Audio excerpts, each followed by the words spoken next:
அனைவருக்கும் வணக்கம். கவிதை அப்படின்னா நம்ம எல்லாருக்குமே ரொம்ப பிடிக்கும். கவிதைகளை பிடிக்காதவங்க யாருமே இருக்க முடியாது.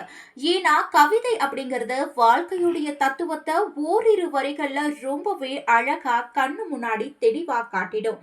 கவிதை அப்படிங்கறது நம்முடைய மனசை ரொம்பவே தூய்மைப்படுத்தக்கூடிய ஆற்றல் மிக்கது. கவிதை அப்படிங்கிறது ஒரு அணுகுண்டு மாதிரின்னு சொல்லலாம். அணுகுண்டு சின்ன சிறுசா இருந்தாலும் சுத்தி இருக்கிற இடத்தையெல்லாம் ஒரு பிரளயம் செய்யுது. அதே போலதான் கவிதை சுத்தி இருக்கிற இடத்தை தூய்மைப்படுத்தும். குறிப்பா நம்முடைய மனதை தூய்மைப்படுத்தக்கூடிய ஆற்றல் கவிதைக்கு இருக்கு. கவிதையால ஒரு புரட்சியை நிகழ்த்தவும் முடியும், ஒரு புரட்சியை நிறுத்தவும் முடியும். இததான் கவிதை அப்படின்னு சொல்லுவோம். கவிதைக்கான வரையறையை ரொம்ப அழகா கவிஞர்கள் கொடுத்திருக்காங்க. விஜய் கவிதைக்கான வரையறைய இப்படி சொல்றாரு. கவிதை அப்படிங்கறது வானத்துல இருக்கக்கூடிய நட்சத்திரங்களை பனித்துளியாக்கி ஏழை மலர்களின் மீது அமர வைக்க நினைப்பதுதான் கவிதை அப்படின்னு விஜய் சொல்லியிருப்பாரு. இன்னொரு பக்கம் அப்துல் ரகுமான் சொல்றாரு, கவிதை அப்படிங்கறது எங்க எல்லாம் பசிக்குரலோட மக்களும் ஏழைகளும் அழுகிறார்களோ அங்கே எல்லாம் கவிதைகள் அவர்களுக்கு அட்சய பாத்திரமா இருக்கு அப்படின்னுட்டு கவிதை குறித்து சொல்லியிருக்காரு. இப்படிப்பட்ட கவிதைகளை தன்னுடைய திரை இசை பாடல்ல ஒன்றிணைத்து எழுதி கொடுக்கறதுல மிகவும் சிறப்பு வாய்ந்த பாடலாசிரியரா இருந்தவரு கண்ணதாசன். கண்ணதாசன் இறந்து பல ஆண்டுகள் ஆனாலும் இன்னைக்கு அவர் நம்மோட உயிர்ப்போட இருக்கிறாரு. காரணம் அவருடைய பாடல்கள் இன்னைக்குமே பசுமை மாறாம இளமை மாறாம நமக்குள்ள ஒரு மிக சிறந்த தாக்கத்தை ஏற்படுத்திக்கிட்டே இருக்கு. குறிப்பா அவருடைய இன்பமயமான பாடல்களை குறித்து தான் பார்க்க போறோம். ஏன் இன்பமயமான பாடல்கள் அப்படின்னு சொன்னா, திருக்குறள்ல எப்படி அறம் பொருள் இன்பம் அப்படின்னு முப்பாலும் இருக்கோ அந்த மாதிரி கண்ணதாசனுடைய பாடல்கள்ல அறம் பொருள் இன்பம் அப்படின்னு நாமளும் பிரிக்க முடியும். அந்த அளவிற்கு அவருடைய பாடல்கள்ல பொருள் ஆழமா பதிஞ்சிருக்கும். அதுல இன்பத்துவமான பாடல்களை குறித்து தான் இந்த தொடர்ல நாம பார்க்க போறோம். கண்ணதாசன் யார் அப்படிங்கிற ஒரு கேள்விக்கான பதில அவரே சொல்றாரு.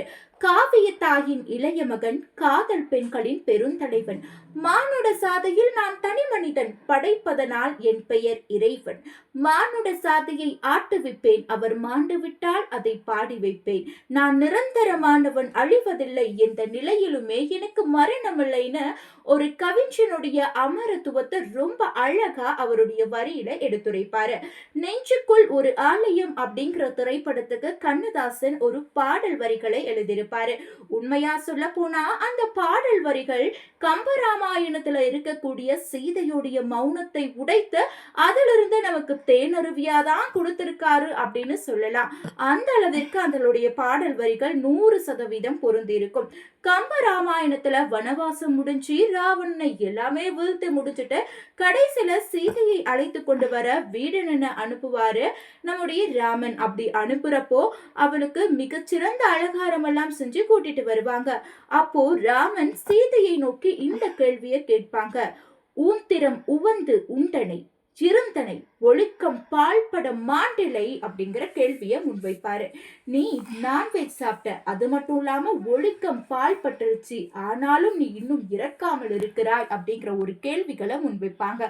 இப்படிப்பட்ட ஒரு நிலையில லக்ஷ்மணனை தீயை மூட்டு அப்படின்னு சீதை சொல்லுவாங்க. அப்போ ஒரு கணவன் இப்படிப்பட்ட வார்த்தைகளை உதிர்க்கின்ற போது சீதையுடைய மனம் மௌனமா இருந்துச்சு. அந்த மௌனத்துல எவ்வளவு பெரிய எரிமலை குழம்பா வார்த்தைகள் ததும்பி நின்று இருக்கும் அப்படிங்கிறத நெஞ்சுக்குள் ஒரு ஆலயத்தின் திரைப்பட பாடல் வழியா ரொம்பவே அழகா வாசகர்களுக்கும் இதை கேட்கக்கூடிய அவருடைய ரசிகர்களுக்கும் தேன் அருவியா வெளிப்படுத்தி இருப்பாரு. அந்த பாடல் வரிகள் இதோ உங்களுக்காக.